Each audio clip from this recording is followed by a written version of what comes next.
ভারতের পুতুল সরকার গণ অভ্যুত্থানের পতনের পর থেকে দুই দেশের সম্পর্কে টানাপোড়েন ঘটেছে।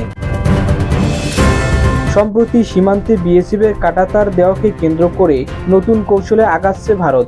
বাংলাদেশকে যেন বাগে আনার প্রবল চেষ্টা।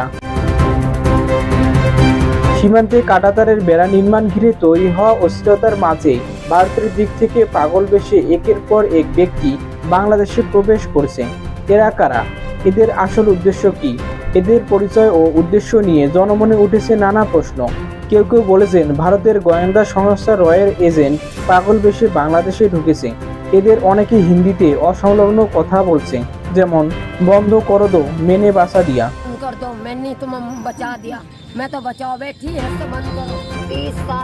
তাদের অস্বাভাবিক আচরণ সন্দেহ তৈরি করেছে।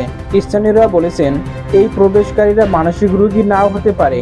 স্থানীয় প্রশাসন জানিয়েছে বিষয়টি নজরে আনা হয়েছে এবং প্রয়োজনীয় পদক্ষেপ নেওয়া হচ্ছে। বিজিবি ও স্থানীয় প্রশাসন এই পরিস্থিতি পর্যবেক্ষণ করছে। তবে ভারতীয় এই ব্যক্তিদের বাংলাদেশে প্রবেশের আসল কারণ নিয়ে আলোচনা থেমে নেই।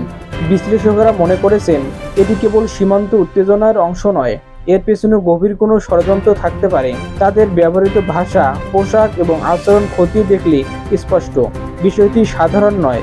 বিষয়টি বিবেচনা করে তদন্ত করার জন্য কর্তৃপক্ষের কাছে বিশেষভাবে অনুরোধ জানাচ্ছি।